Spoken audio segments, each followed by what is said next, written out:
Very good morning. Uh, Thank you for joining the meeting. I'm sure you guys enjoyed the video. So, warm welcome to all of you. So, I'm Manoj, Senior Sales Manager here at Event Bank. So, it's a pleasure to have all of you. So, without further ado, here we present the Future for India Associations Post Crisis Rethinking Memberships. This event is in partnership with Vrata Association Management Excellence. As most of us know that the COVID-19 pandemic is having a massive impact on the association community. And as a result, industry's future landscape is bound to transform. And most of the association leaders are wondering what the future holds for the association community in India. So what can we do in the upcoming months to position ourselves and association to our members so that we could make a huge difference? The underlying thought that everyone would be having currently is knowing what is the exact timeline. Unfortunately, that is unclear at the moment, but we pray and hope that the impact will eventually pass. So today we will hear from one of the India's top association leaders as they discuss how to better prepare our associations for the future. So before I could give a brief introduction about the panelist, I would like to quickly share a short video about our member community. So as a company, we are working hard to make sure our members are more engaged in the current situation. So we have come up with features like business card exchange, member to member chat, and live wall, so on. So as you see the video, you will be able to understand what I'm exactly talking about. So just fasten your seat belts to watch this beautiful video.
I'm sure the video was insightful and you guys enjoyed it. So we would love to hear from you. Just a quick reminder to everyone, please feel free to send in any questions during the discussion using the Q&A chat box, and we will address this after the panel. So let's put our hands together for our panelists. So just a quick intro about our panelists. All right, so the first panelist would be Sunil Moore. He's the current president of Indian Exhibition Services Association. He was also the Director General of Indian Electrical and Electronics Manufacturers Association. During his long tenure of 32 years at the association, he spearheaded numerous activities, including interaction with the government, addressing industry issues, organizing conferences, and promoting exports. So moving on to our next panelist, her name is Iti Rawat. She is the founder of Women Entrepreneurs Foundation that promotes more women to take up entrepreneurship and help those who are already running a business. She is into women's empowerment, guys. So moving on to our third panelist, his name is Venkataraju, Deputy Director General of SAE India. He is an accomplished IT sales and business development professional with 29 years of experience. He has served the America and the Middle East markets for almost a decade in the different territory, especially in business development profiles for IBM. So moving on to our next panelist, his name is Shekhar Sanyal. He is the director and country head of the Indian Association of Engineering and Technology, in other words, IET India. And he joined IET India in 2009, and under his leadership, IET has grown from 800 members to 13,000 members. He continues to oversee the Indian branch of the organization and has been referenced for his work in many stream publications. At IET India, he leads over 1,000 volunteers in South Asia to help impact areas like IoT, future of mobility, and transport, future of work. So here we go. So we have another panelist. His name is Greg H. Talley. He is the president and CEO of Tally Management Group. He has a broad range of experience from several perspectives and over 30 years within the association or event management industry. He is a recognized professional in the field of Greg Consults, speaks and writes regularly on issues with association management, event management, and business event strategy for organizations and destinations. So Greg was also a past national chair of the Professional Convention Management Association and its Education Foundation. He currently sits on the International Section Council of the American Society of Association Executives and is a board member for the meetings management sector at the International Congress and Conventional Association. So moving on to our last panelist, he is none other than our CEO and co-founder of Event Bank. His name is Eric Schmidt. He is focused on delivering cloud solutions that transform the way professional communities enable and enrich relationships. Over the last 15 years, Eric has founded and incubated several companies from the ground up. He maintains substantial experience with venture capital and private equity investments. So he's an elected member of AmCham, China's Board of Governors, 2017, and is recognized as an authority on digital technologies and business in Asia. He has been featured in media such as The Wall Street Journal, Financial Times, Barron's BBC, CCTV, China Daily, and numerous other outlets. So that's about our panelists. And now I would like to hand it over to Eric. Could you please take over, Eric? Absolutely, thank you. And thank you all for joining this great morning. So today, We're here to dive a little bit into associations in India, membership models, and all the other things that are taking place around the market. There's a lot of challenges, a lot of issues, and certainly what is on top of people's mind is how to move forward next. So, if I could, and we'll just go right down the row. If you could, starting with ET, just give us a quick little summary of your organization, but also how many members, and also what is the mix of revenue? Events, is it membership, or is there something else out there that's making you guys run? Sure, Eric.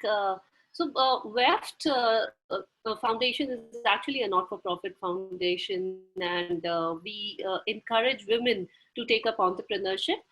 Currently, we are supporting the existing women entrepreneurs, and apart from that, we are also creating now new women entrepreneurs by taking help. We are rescuing a lot of domestic violence victims right now, and people who are rescued, we take them through our entrepreneurship development program and give them sustainable livelihood. So that's what the model currently is working on. Needless to say that membership forms a basic and one of the major revenue generations for us. Even foundation firms have to generate some revenue, and membership is the way forward for us.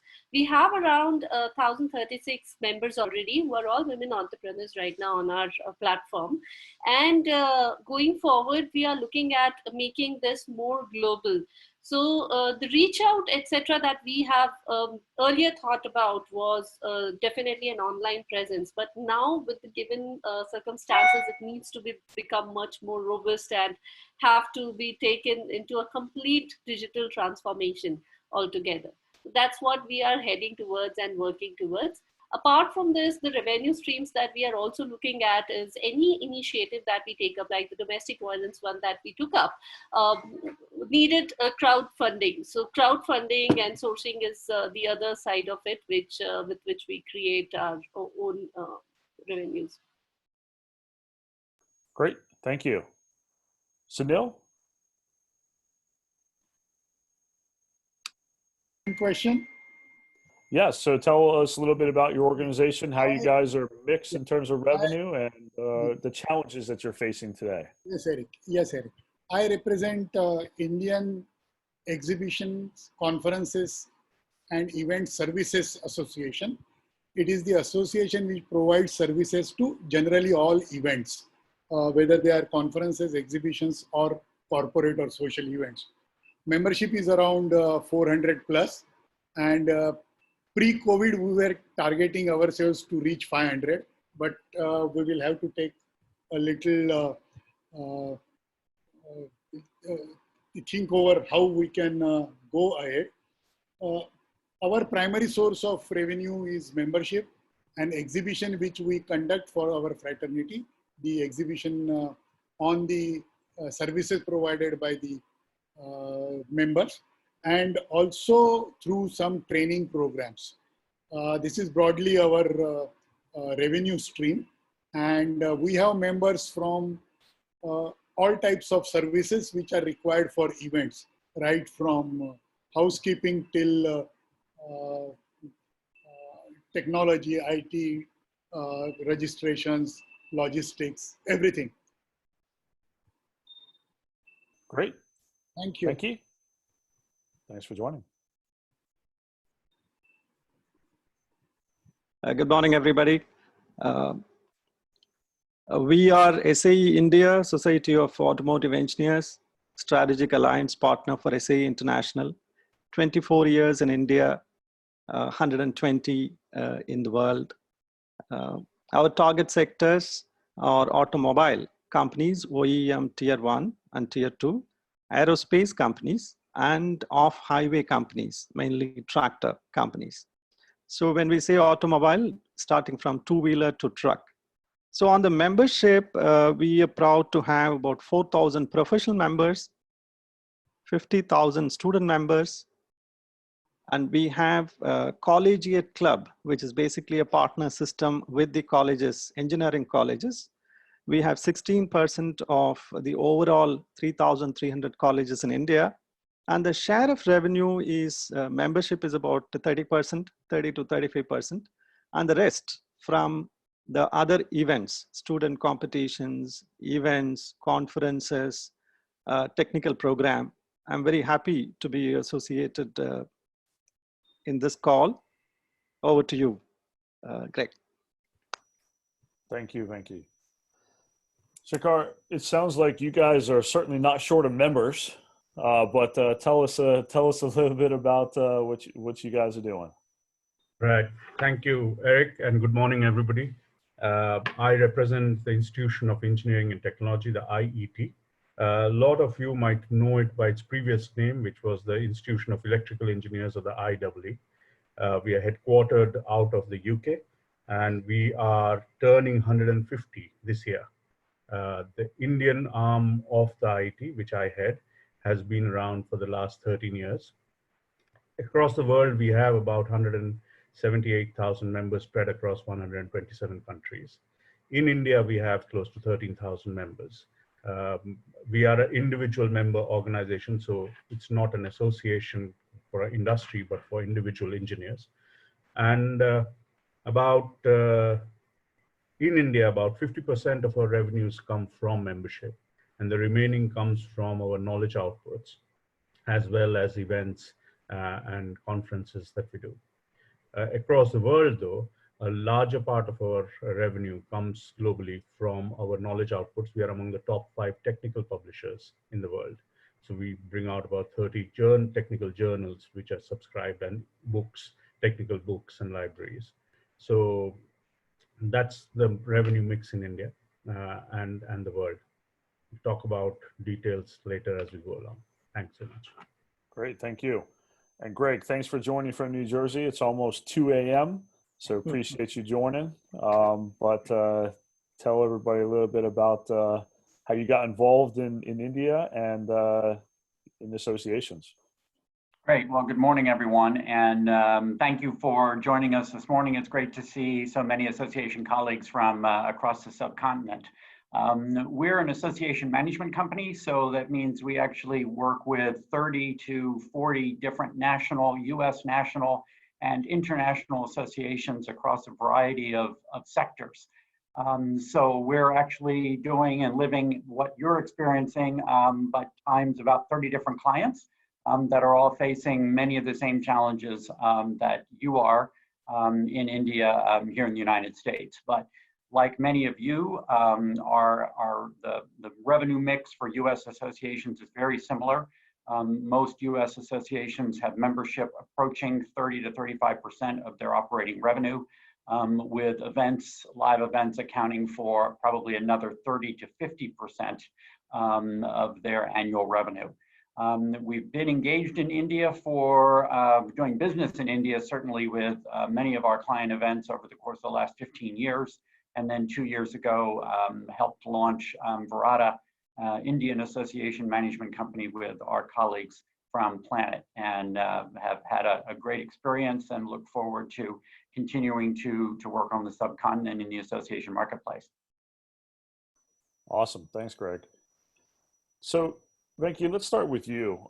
In terms of, shutdown, everything's shut down. People have not necessarily been, for the most part, of course, people have, but getting around, hosting events, hosting meetings is certainly not something that's possible. You mentioned 35% of your revenue is from membership, which obviously means the rest of it is from events and everything else. So what actions did you take over the last, let's say, 4 weeks to sort of get the ship running straight and making sure that the water is outside and not inside?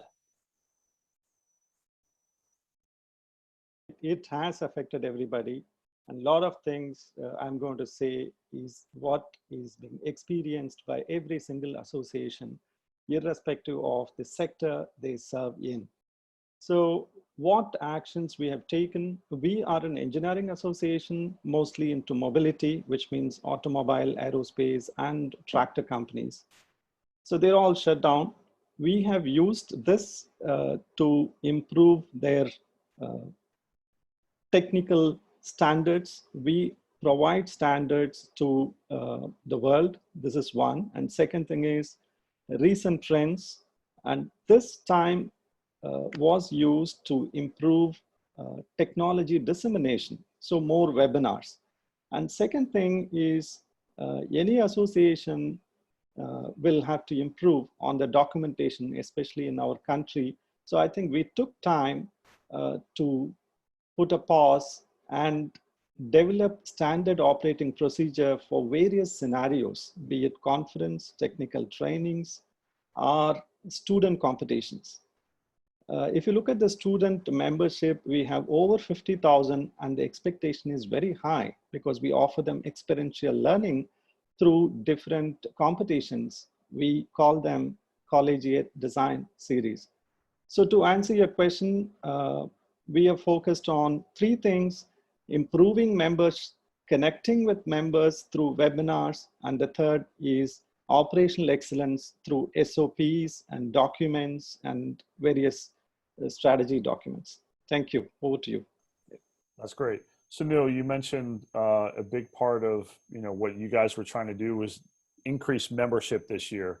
How has this impacted your plans, and what have you guys been doing to at least get things going in the right direction, and hope that can come out of this in a good position?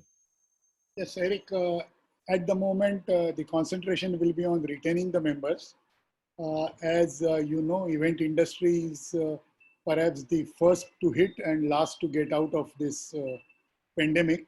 So our industry sectors are impacted differently. So what we have done to start with, to work with the government to create facilities for police, for the people who were migrants but could not leave main cities. So we have created hangars, we have created shelters for police who are standing on the road. So that's the CSR part which we have done in the first month or so. We are continuously in touch, as Venki was saying, with our members. First month was spent on discussing what will happen, what will be the future. And then we realized that the tunnel light is not seen so far. So we started moving from discussing what is going to happen to training ourselves and making ourselves better positioned for the time to come. So the short 1 minute this thing, takeaways were collaboration and cooperation, safety and security, government support, and financing. These were when we were discussing. In training now, we are doing regular training. Every day there is a training program happening or webinar happening on different subjects like taxation, insurance, safety, new technologies, new processes, providing platform to members to inform what they are doing and how it would be done. So this is all what we have done in last 45 days to a couple of months time. That's great. And have you seen an increase in attendance at the webinars? Yes, our webinars are around 200 to 300 participants. Plus, there are some other industry bodies who are doing the publications and this thing. And there also the turnovers could be as high as 400 plus. But whereas those are discussing the industry status and future for the industry, we are now concentrating on retraining our people and making them more capable to handle the situation once and whenever the lockdown is lifted. That's great. E.T., how have you guys been reacting and certainly, looking forward for the next couple months? Yeah, so pandemic actually came to us like a low probability but a very high impact driver for the business. But we definitely were looking at a digital transformation to be brought about in the way, not just on the membership form. And I completely resonate with what Venki and Mr. Sunil just now mentioned, that we need to focus upon our the way we absolutely work and our SOPs, the safety procedures, as well as The important fact that we are emphasizing upon is communicating with our members.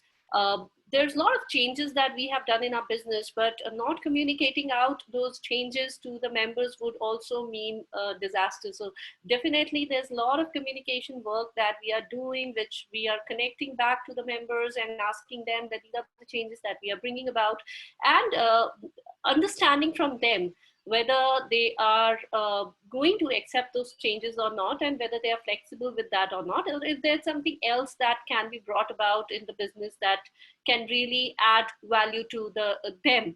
So right now, agility is the way forward. That's what we believe in, and we are quickly changing and transforming the way we have been doing business earlier. The events was also one of the major things that we have been focusing upon and generating our revenue. I think we missed that part out when I was introducing in the beginning.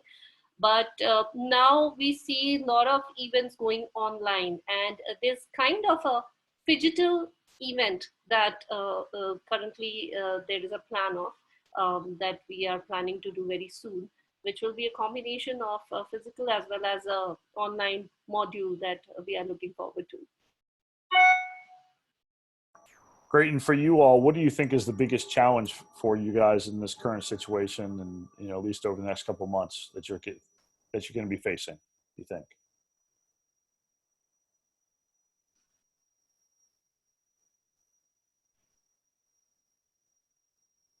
Sorry, Eric, that was to me? No, that was to E.T. Oh, sorry.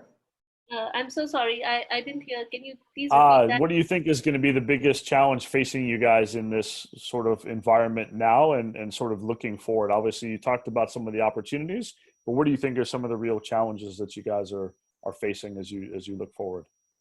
So the real challenge basically lies right now in how people are going to perceive the changes. That is what we are looking forward to. Virus has actually had us leapfrogging towards a lot of digital transformation that we have done for our association. And not just the members have gone online, we have got like a membership directory now, which has been made online. There are mini website pages. There is a lot of communication that we are doing online right now.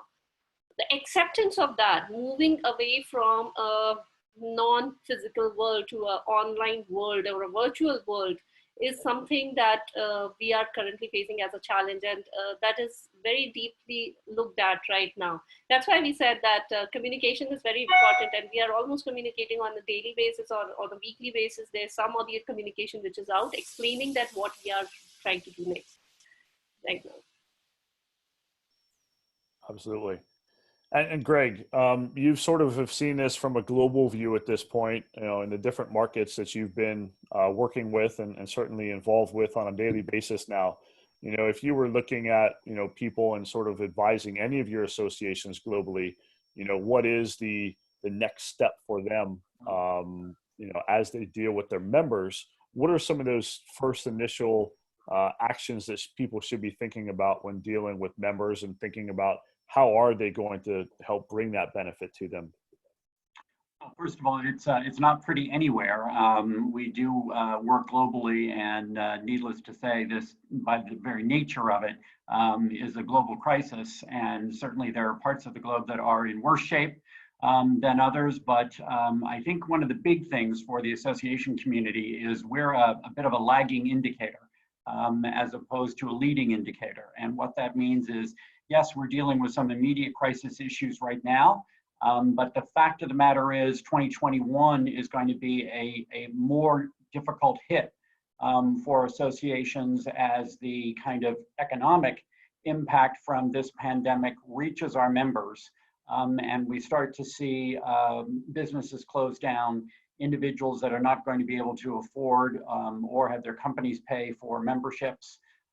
And we see the ongoing challenge with events until there is a vaccine. So I think 2021 is actually going to be the area that a lot of attention needs to be focused on, because right now we're in a little bit of crisis planning. We're dealing with the immediate aspects of it that we've talked about here, but actually the bigger challenge for associations is going to be 2021. That's when I think we're going to see the biggest financial hit. So in terms of planning, in terms of thinking internally, of strategy and tactics for the board to get through not just this immediate period, but what I think is going to be the tougher year in 2021. But otherwise, I totally agree with my colleagues that I've heard here. It's all about communication. We can't communicate too much in this time for our members. And I loved Ichi's idea about agility, which associations are not known for being. This is going to be a trial for all of us in our governance systems and our leadership ability to move very quickly through what are going to be these challenging times in the next couple of years. Absolutely. Agility is definitely going to be a key word. Shakar, obviously you guys are a 150-year-old organization. Most organizations that old don't tend to have the agility of a younger organization. But what kind of conversations are you all having as sort of at the management level to make sure you can steer your way through this and really start to, you know, make sure that not only are you providing the member benefits, but also the organization is going to be healthy moving forward and maybe coming up with some new ideas amongst the team that's going to really be able to provide that extra value. Yeah, I agree with all the people here that communication has been and will continue to be the key factor of connecting with all our members and talking to them. We did react initially like everybody else, turned everything digital. We, in fact, we were on the verge of launching one of our new think tanks on future technologies, and we turned it into a digital launch. So we have gone ahead and launched the new think tank on future technologies as well. And we turned into doing webinars, which we call the IT digital conversations. And we have been doing that. Plus our chapters have now turned digital and they are doing a whole lot of activities. So there's no dearth of activities in terms of webinars, but none of them are revenue producing is one of the challenges that we will all, I think we all have, and which we'll have to see how it progresses beyond. But to be frank, I don't think that we really know what's going to be in the future. We can only assume. We are all making our assumption based on references to the past, which no longer is true. And therefore, we are just making guesstimates, which might be completely off the mark in the future. So one of the things that we have done, which we have launched yesterday, is we have started a huge study which as many people as possible, both members and non-members, to understand their perspectives on where they think the whole industry and the whole engineering workforce is going and what are the challenges they see individually and for industry. So we're going to speak to about 500 odd people from varied industries, varied seniority, students, very senior people, mid-level people, and get them to pour their hearts out about their insecurities, about their fears, about their challenges, what they see in the future. What we want to do out of this is work on the dots connecting backwards. Because when anything we hear any news, we actually try to analyze and see how does it impact me personally. And what we're trying to do is essentially crowdsource these trends by talking to all these people and to find out those insights which we cannot guess at this point of time. So that's essentially one of the key things that we are starting out to do. Actually, let me follow up to, looking at basically, monetizing webinars. How are you all thinking about that as a new way? Have you guys figured something out or everything is free right now? At this point of time, everything is free. We believe that over a period of time, we will get into a kind of a content which is more bespoke by understanding our audience, which we don't at this point of time. And at that point of time, we will be probably go into the classical freemium model where you get in and you start subscribing to free material, and then you pay a little more for more premium material. We also have three think tanks which we run, and there is a lot of content that we produce, which again is free at this point of time. Over a period of time, we think there is a possibility of monetizing that as well. But that's some time off. At this point of time, it's all about making sure our members get value for their memberships, they get information, we are taking care of them, we are making sure they know what are the things that will make them more successful. And more importantly, making them feel that they belong. Absolutely. Those are all excellent and important points. So Neil, again, for you all, obviously a lot of the things that you guys have transferred over, how are you thinking about the business model when it comes to webinars and potentially being able to monetize them, or not even on the table at this moment?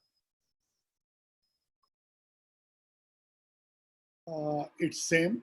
We are not thinking of monetizing them. The idea is to provide value to the members at this stage by trying to give them some knowledge-based webinars.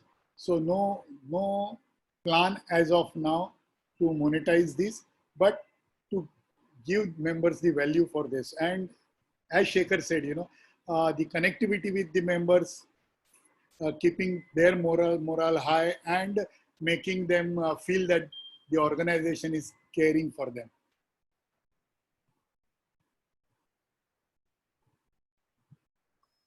E.T., you work with women entrepreneurs.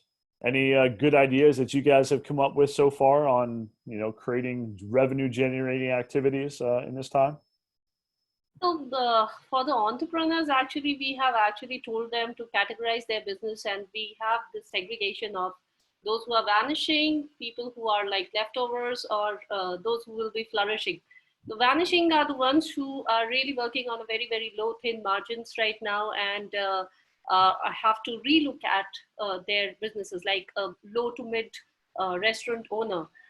They will have to completely relook at their business model and understand how to connect online and how to get things moving forward. The leftovers are the ones which are like physical stores, etc., the boutiques, etc., that are currently existing.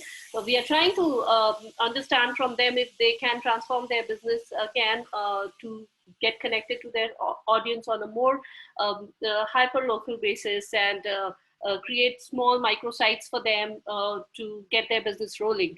And flourishings are those which have already started their online businesses, the online teaching centers, etc. This is the way we are categorized very clearly the different entrepreneurs right now, and we are looking at working with them to better their business model and work with them very closely on getting it better. The only thing that we keep on telling them that make sure that you have the right cash reserves, don't depend upon excessive debts, etc. And one very important thing that we are looking forward to is the role from the government, how exactly they can help all the small and medium businesses, especially the ones run by women entrepreneurs right now, because they're the ones who need currently more support and base right now to be uplifted, to bail them out of this current crisis. Absolutely. So Neil, I'm going to go back to you. As you look at memberships, I mean, India in general has had this trend of lifetime memberships and pay once and you're a member for life. There's no revenue generated from that once the first year happens. Looking forward, do you think that this is a trend people should change and really try to think about how to provide value every year and get revenue for that every year, as opposed to pay once and be a member for life? I believe that membership revenue should not be more than 30% of your total revenue. So any association which is dependent on membership revenue remains passive. So it has to be an active, it has to have conferences, exhibitions, training programs, publications, study reports, which are revenue sources which an association has to do. And that shows that one association is different from other association. The association which has these revenues more predominant in their revenue structure are more vibrant as compared to those who depend only on a major source as revenue. So we concentrate on doing events, exhibitions, conferences, and training programs for members. And lifetime membership, as you said, we have that category, but that membership was quite this thing. And as the tax laws in India are, so these are pegged at as reserves and used on the basis of the monthly income and annual income which you get out of those life memberships. But mostly it is now regular membership and annual membership with differentiation in the levels depending upon the turnover, because this is an institutional membership, not a individual membership. I would great. like to add something more to what Sunil More said. Now we have been moving towards a digital transformation, as I've been repeating that quite regularly. We are now seeing membership in a different forum altogether. We are calling it more on the subscription model rather than a membership model. And membership, we are seeing it in a different way, that member benefit is going to be much bigger than what a subscription model would be looking at. So a subscription would be something that would help us regenerate the revenue again and again, and it could have like a time limitation to it also, where your subscription would end. And membership, as you rightly said, that Indians believe that once a member is always a member, then that's the lifetime membership model would have a different level of benefits altogether, which probably a subscription model would not get. Great. Venki, we have a question. Do you see value in taking multi-sectoral systematic approach to your memberships, especially in engineering-based associations? I definitely do, or rather my association does. I want to add 3 inputs to the additional revenue generation channels. I think we need to rethink the way memberships are being done in any association. We go with one association, one membership.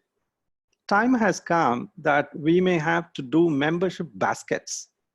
You know, you pay one fee and then you become association to more than one association, depending on the sector. This is one. And second thing is on, I perfectly agree with Sunil More-ji's comments that we should deliver our value through various other means.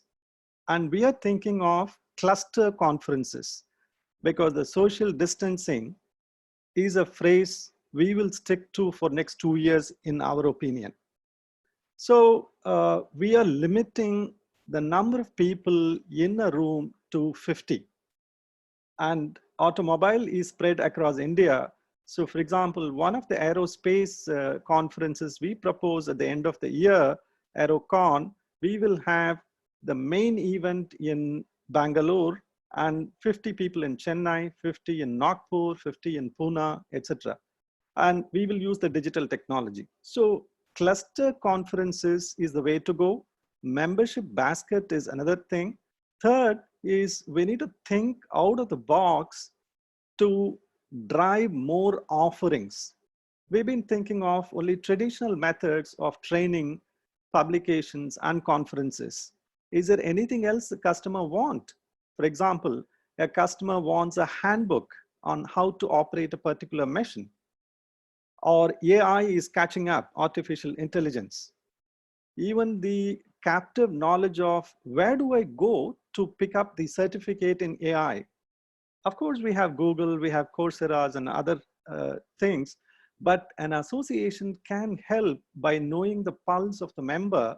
And if we increase the offering and then say we price that offering a certain amount and offer it as a basket, I think these are all the new methods of increasing the revenue. Over to you, Eric. No, that's interesting. And actually, can you, so, you know, looking at this event across India with 50 people in each city, or how are you going to bring, you know, besides the 50 people, how are you going to bring people and get more revenue generated from that? Are you going to run that continuously throughout the year, or is it just a one-time thing and that's it? How are you thinking about that event model? Okay, we wanted to go slow and steady because this is an experiment where the members, the country, associations are not used to it. You already have technology glitches, even in a normal Zoom call. So we wanted to take it step by step. But in my opinion, this is easier because the family do not want the engineer to travel. The boss do not want him to travel. The company do not want him to travel. The government do not want people to travel. So the mandate is less travel, which means I may have to use my partners or branches in other cities to, for example, we have 409 colleges. These colleges, many of them are built with beautiful auditoriums and AC halls and smart classrooms. And they're available free for any technology association, more or less. You may have to take the incidentals. So if we tie up with 5 engineering colleges, then you do away with the logistics nightmare of the hotels, food, and so many other things. And the associations have a lot of time to focus on the core activity, which is delivering value to the member. So we wanted to try out once. Probably after 3 trials, we perfect it, and then that will be the model in our opinion. Thanks. That's great. Very innovative. Yeah. Shekhar, how are you all thinking about this? Obviously, you have massive amounts of members across India. Are you thinking about a similar model, or are you trying to create something different, but still be able to create that value for attendees across your events? Yeah, so events for most associations has always been a mainstay of revenue, and which is at a risk now. Even with what Venki said, we are also thinking about similar models where you have got a hub and spoke methodology, where you have a central event happening at one place and smaller events around it. But what we have to understand that most of the associations, when they were formed essentially to collect knowledge around a particular area or a subject, especially associations like SAE and IET. But over a period of time, the digital technology has made knowledge come at our fingertips. You really don't need to go to an event to get knowledge. Most of the time, people go to an event to network rather than to learn new things. But what is missing still is application of knowledge. So what we are thinking very clearly is how do we make sure that everything that we do for our members focuses on application of what they can learn off the net or off somewhere by doing a course, but more focused on how are you able to apply it, especially in the changed world that we are going to see in the near future, and how the application will change, not just from technical subjects, but also the way we will work and do business and communicate. All that is changing. For a lot of people, it is a completely new world to have business communications across a screen, which they were not used to. A lot of people who are slightly in a senior bracket, senior managers, are used to meeting face-to-face, shaking hands and having conversations, which is completely gone out of the window. So how do we work with them as well? So it's all about application rather than just focusing on providing knowledge. And that's the change that I think we'll have to do.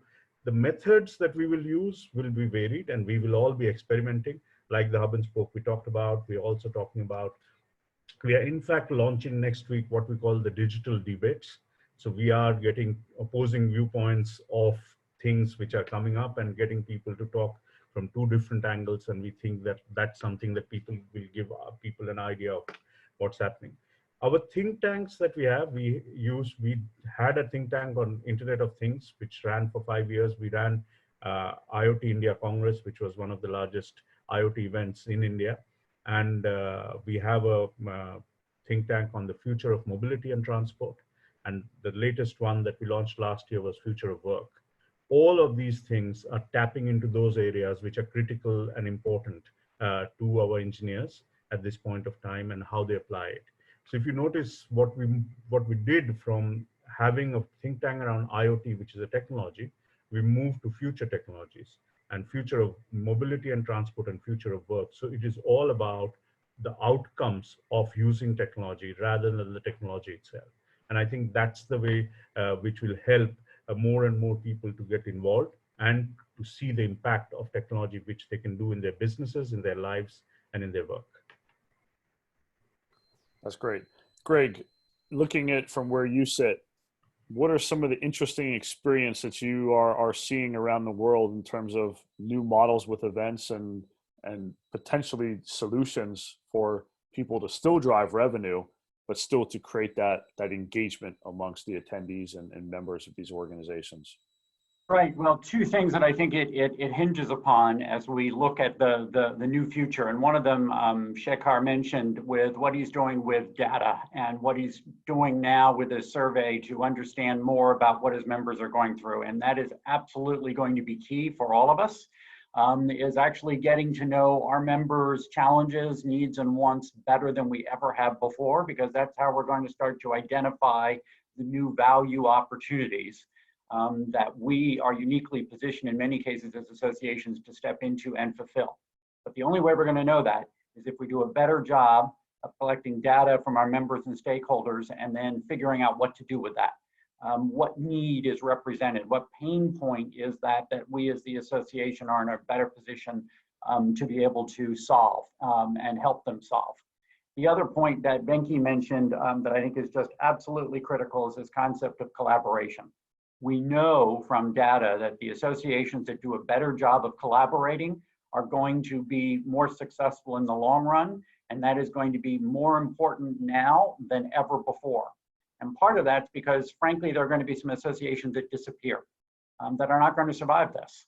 And then it comes down to, okay, how can I collaborate with someone, other entities that might actually in some ways be competitors in some areas, but we can collaborate together in this area and accomplish something differently and better for our combined members than we could do on our own. So I think that's going to be a model going forward, Eric, of the really smart organizations are going to sit back and say, how do we do everything differently out of this? And who can we be working with that we haven't been working with that can help us get where we want to go better, faster, and cheaper?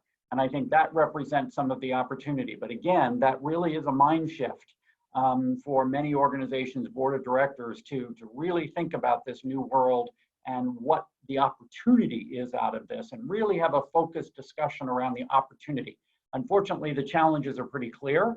We're going to be working our way through this for quite some time. But if we focus on the opportunity rather than the challenge, you really change your entire mindset about how you approach this. And I think that provides some new glimmers of where we can go with that. On the event side, as we've talked about, I think it's hybrid. It's clearly going to be digital. I think we're challenged in the next couple of years on the event side for the reasons we all know. There's going to be just a very heavy reluctance on the part of attendees to want to get back into, heaven forbid, an airliner or hundreds of people together in a room, much less cross international borders. So I think events are going to be significantly challenged going forward, in which case we're going to have to reinvent the event based around what our members tell us they want and need. And that's going to be data, that's going to be that conversation that we've got to do a better job of engaging in with our members to understand the opportunities. So looking at the sort of the membership mix, Sunil mentioned, he thinks a healthy sort of membership amount is about 35% of overall revenue. What is your take on that? I think it really varies by the sector that you're in and who your proposed members are and who your other stakeholders are. And I think the other thing that comes out of this is a fundamental rethink of literally everything the associations have traditionally done. And I think that's what this crisis is going to call for. This is a multi-generational effect. This has a huge effect on how corporations are going to do their business going forward and what that means in terms of how they choose to engage with associations and engage with events. So I think you can't really draw a straight line with that because I think it's varied by the sectors that you represent and who those actual members are and what they're going to be looking for now. It's going to be different from how they expect to receive it from how it's been traditionally delivered. And I think that requires some leadership, some thought to sit down and reformulate those strategic plans about how we're going to survive and what the new normal is going to look like for our organizations. Absolutely, that's so important. Thank you. Add on to what you said. Go ahead. Yeah, to add to what Greg said, I think it's also important to understand that for a long time, the association reflected the outcome of what the members were asking for. At this point of time, in the next 2 to 3 years, the associations have to take the leadership position to show the way and path to their members rather than just expecting to be reactionary to what their what they're asking for. So it has to be a mixture of proactive thinking as well as getting to listen to their members and understand what are their biggest challenges which are there. So I think it has to be a mix. It's time to sit back and only react to what your members are telling you is gone. It has to be very, very proactive if you have to survive. Venki? Has come out with, it's a mind shift. We also feel so, especially in India, irrespective of the sector or association, there are three isms. It is deeply ingrained into our mind. One is the companyism, my company versus your company. Sectorism, my sector versus your sector. Okay, and regionalism, south versus west versus north versus etc. So I think time has come to collaborate and overcome these three isms. We have to be very careful, agree to disagree, that yes, I am a mobility organization, but I will have to work with IET in certain areas. I am an aerospace organization, I'll have to work with Space Association of Engineers, Space Engineers Association. Like that, we may have to overcome this mind shifts of regionalism, companyism, and sectorism. Thank you. Over to you. Sunil? Well, I wanted to share my experience, what Venki has said about the sub memberships. In my previous organization where I was Director General, it was an industry association. And I see a question also popped up in chat on this subject, the membership, sub membership. So what we had done, it was an industry association and there were different sectors, electrical industry association. So there were people involved in manufacturing and looking after transformers, cables, and various product lines, say about 15, 18 product lines within the electrical sector.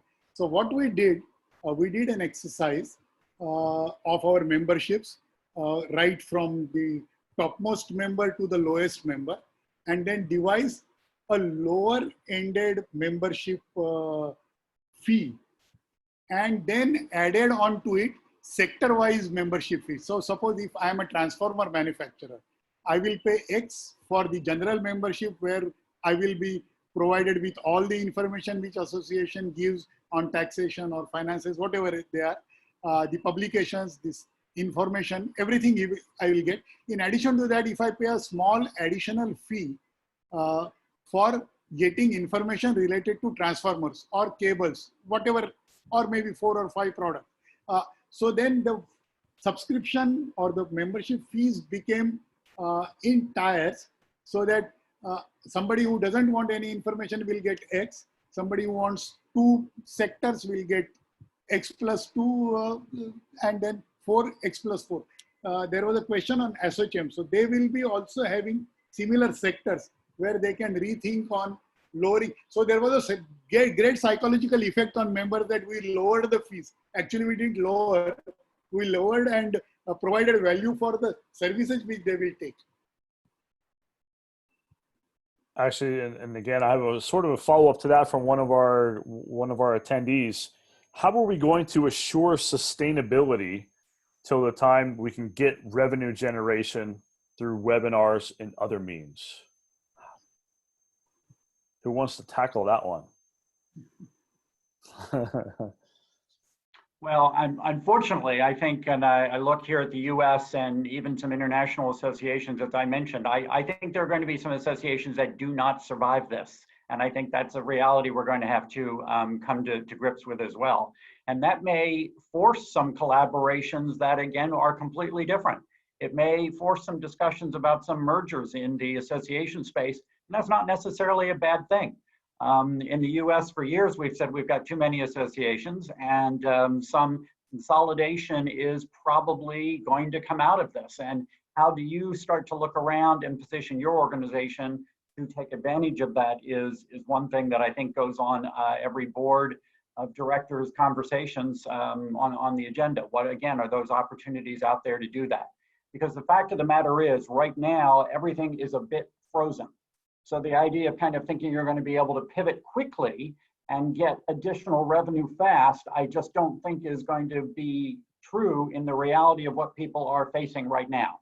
And that is really survival mode. And so the idea of making a big bet or putting dollars into something brand new or different too quickly, I just don't think is going to happen, as everybody kind of waits to see what actually is the outcome from this, what does it look like. So I think that's going to be challenging for those organizations that weren't already moving in that direction to come up with a new aha and try and sell it into this marketplace. So if you didn't have substantial reserves, if you didn't have supporters in terms of sponsors and other stakeholders that are willing with some deeper pockets to support you, I think you've got a real short-term liquidity challenge that, as I said, I'm not sure all organizations are going to survive. And Greg, if actually a follow on to that, looking at, obviously associations in India in general, so many of them are run by volunteers who obviously have full-time jobs. It's not their focus to run the association. Is this the time now to bring more professional management into these organizations to strategically guide them in the right direction? Well, I think, certainly across the subcontinent, there's so much experience and so much knowledge that exists there that I think part of it is a question of how do we bring some of that knowledge and experience together as we are in a forum like this, where we can actually learn from each other. Because in most cases, when you bring a group of association professionals together and pose a question, someone invariably in the room has an answer, has a perspective, has a thought, has tried something like this, or has thought about this before. So really providing the opportunity for more of this kind of conversation, I think goes a long way. And then certainly there is some professional association management models being tried now in India as a model elsewhere in the world. So I think these are going to be interesting times for everybody, where some new ideas and new formulations in the association space are going to happen. Venki? The audience question on sustainability of webinars, whether we can generate more revenue. I tend to agree with Greg, but my answer to that is not all webinars are the same. There are three kinds of webinars, especially in the engineering community, they look for. One is the generic recent trends, IoT, AI, machine learning, what happens to tractor automation, etc. The second is the subject matter expert. If a company or a division is into fuel cell, and if you're able to bring in a subject matter expert, a Nobel laureate, or somebody like that who is an experienced academician in fuel cells, you can definitely charge and people are willing to pay. The third is the deep dive in a particular area. The whole engineering community, especially in the automobile, was looking for some knowledge in AutoSAR, which was available only with a few people. So if you are able to do a AutoSAR, now the things have changed. I'm just picking up that example.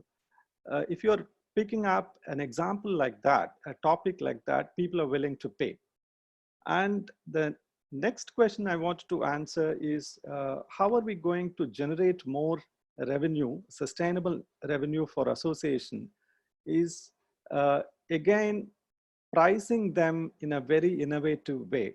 Like Sunilji said, you could maintain the same membership fee, but you can add pockets. For example, somebody is willing to pay additional 500 rupees for a 45-minute lecture if it is not available and available in his laptop, in his free time. So there are mechanisms available to charge members, but this is very far and few right now, but it can be done. In the last 3.5 years, I'll take one more minute, where I've been on the rolls, we have experimented. People said that engineers don't pay and we can't do this, we can't do that. I think we have broken all those myths. India has paid close to $1 million for a single event. Last year, India has paid $300,000, that is 1.5 crores in rupees, for an event which is an electric vehicle. So people are willing to sponsor or willing to come and attend and pay significantly good fee as long as we do proper research and deliver that value. Over to you, Eric. If you don't mind, I'd like to add Go ahead. some have been talking a lot about how the associations can generate revenue for a very long time. But I believe for the sustainability, one very important factor would be empathy towards the members and people who are associated with you. And at this point of crisis time, I think more than what associations would be needing, the members who are individuals or organizations who are looking forward to such associations to deliver the right benefits are the ones whom they can stick to. So right now, it's also an opportunity to build trust with your members. Right now, it's also the opportunity to build a long-lasting relationship and emotional connect with the members, and empathy. That's very important right now, which every organization, every association should be focusing upon, rather than just looking at it from the point of view of revenue generation and thinking about how I can benefit and increase the memberships at this point of time. So increase the member benefits like what Sunilji was talking about, and definitely focus upon what values you can bring to the members. Absolutely. This is another question we have, and I'll just open this up to anybody. What is the status of GST on membership fees in your association? This has come up a couple times in our chat here, so I will let anybody tackle this one. Sunil, you look like you got the answer. About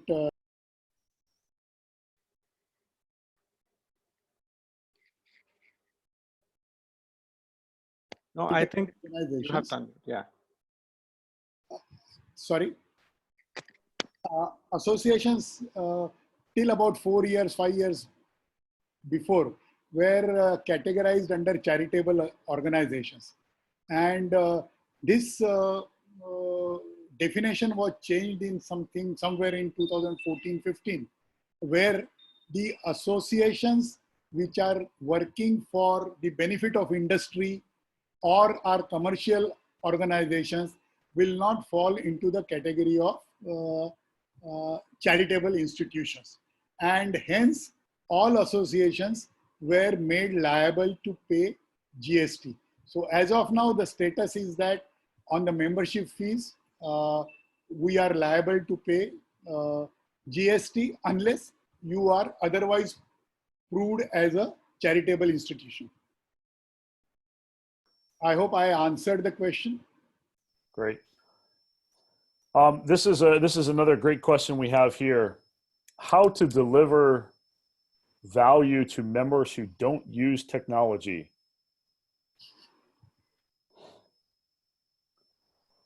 Sakar? Right. So our membership comprises of members ranging from very senior people. We have got members who are close to 85, 90 years old, till young students as well. So this is a problem that we are grappling with, that there are members who do not understand technology or are not comfortable with technology. At this point of time right now, we are using the phone to reach out to them, at least to let them know that we are there, we care. They can reach out to us if they are in any trouble. We are there to support them. So we have set up a phone line and we're reaching out to them using the phone. However, these members are used to physical events. They're used to physical conversations. I am at this point of time hard pressed to see what else we can think about as to how to manage their expectations. All we are doing is making sure they're safe at this point of time. But beyond that, we really have to put our thinking hats on and figure out what can be done and the situation as it unfolds. Thank you.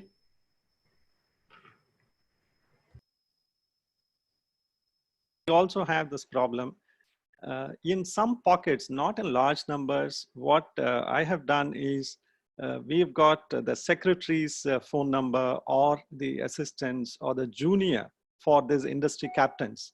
They actually set up the whole this thing. For example, if 11 o'clock is a call, these secretaries are asked to check in at 10:45 and then we do the sound check and all those things. And the industry captains will have to only deliver or do this.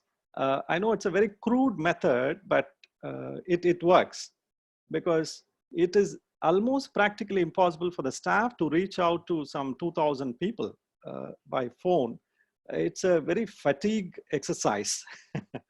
The second thing is people still would like to have the print. So we run a magazine. And the third thing is, luckily, many of them are very used to mail. So we convert the whole thing into the PDF presentations in simple form and send it. But these are all very, not very good methods, I would say, Shekhar. Can I just add something to what Venki said? Two things. We actually did something like this. We spoke to somebody who was very senior and wanted his secretary to set it up. Unfortunately for us, and this is a one-off case, the secretary turned out to be as inept in technology as so that was a no-go. But what we have done as far as the newsletter goes, Venki, and this we did about a year and a half back, is we now do video podcasts of the newsletter. So instead of actually a printed newsletter, we actually send out videos, which seems to have a higher uptake. It's easier to watch. It also goes onto a YouTube channel, so people can watch it later as well. So we sense that that's getting people to see. We are having a much higher readership or viewership, whichever you'd like to call it, when we convert it into a video podcast. And what we do, or what we did till before the pandemic hit us, was we had one of our volunteers anchor it. So the volunteers also pushed the video out because they had anchored it and they were on screen. So they wanted more and more people to see it. So it was double push. So that helped.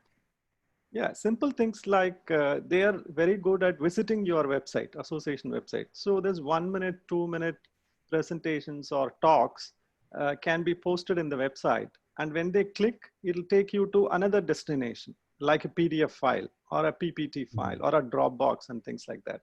Without too much of technology, only the content is visible to them, but still they're all very nascent.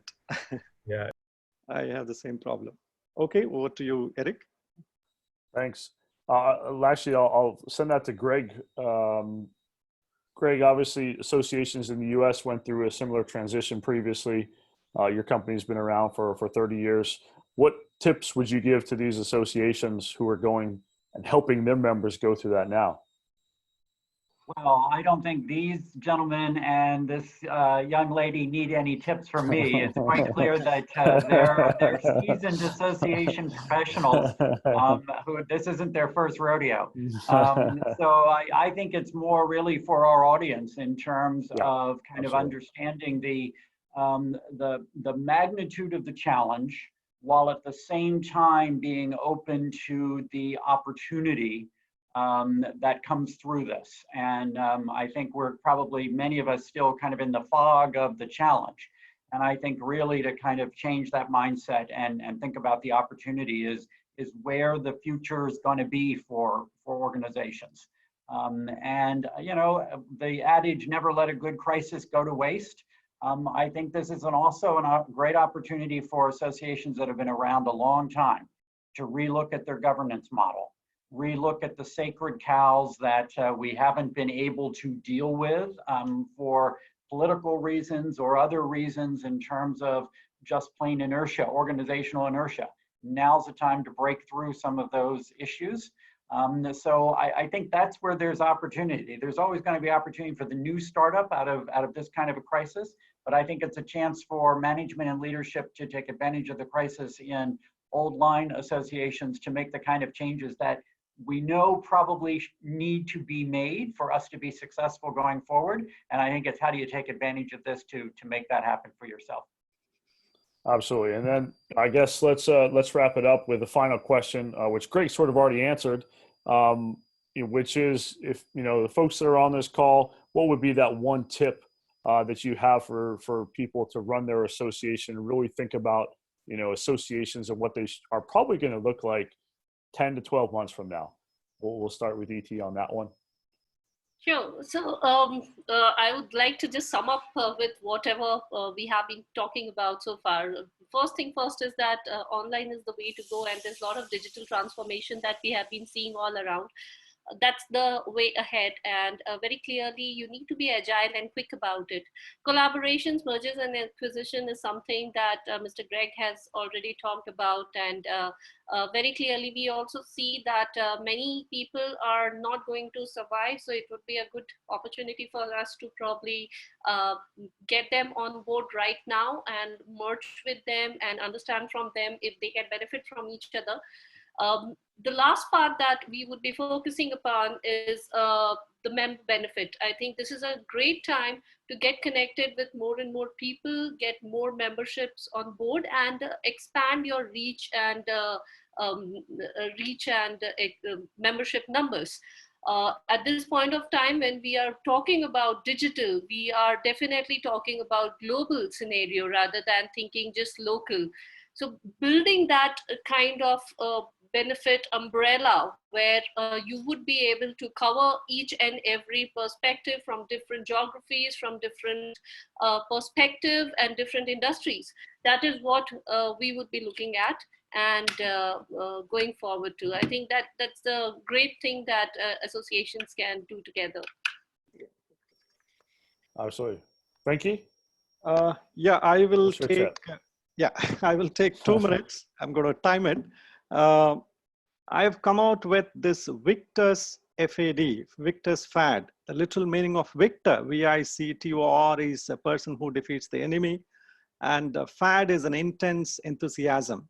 So that's an acronym. I go with all the panelists. V for virtual, that's a way to go. Mix and match of online and face-to-face. I for increase events. This is not the time to reduce the events. Events can be virtual, but we need to connect with members. C is appoint a digital connect officer or digital connect consultant, hire an agency, because I don't think associations can escape from being digital. T for technology, staff of association should be digitally skilled, more online approvals, association software, venue sourcing software, and there are very many is available. So I encourage associations to go tech savvy. The O for offering, we need to increase the offering and revisit the charges, membership charges, sponsorship fee, registration fee, whatever. And as for social contribution, in fact, I did not discuss this with ET before, but this is what I mean, the empathy to members. And FAD, frugal spending, is a way to go. That's going to stay. All those aura and I am the best, I flash and DJ parties, all that is out of the window now. And A is analysis. It has to be data driven. Analyze, analyze, and analyze your spending, your members, your sector, your event, whatever. We've got to analyze and report. And D is very, very important for India because we tend to be talking a lot. We will have to put a lot of things on documentation. So that is Victor's FAD for you. Thank you. Over to you, Eric. Thank you. That's great. Sunil, what's your tip? Good question. Tips are many. Only thing is that the present situation is of consolidation. I believe, if I understood the question correctly, I believe that associations which are transparent, influential, beneficial, progressive, and proactive will prosper in the years to come. And one has to look at all these aspects when you go ahead once this situation is over, to see that how best you can service your membership. Shankar, last word for you. All right, thank you.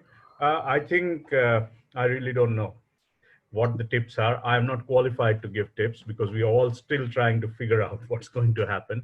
But what I'll tell you what I would be doing. I think collaboration, is key, as Venki has said, because a lot of times we end up doing the same things by different associations. So it's about consolidating and collaborating so that we can multiply our effects rather than trying to do it individually.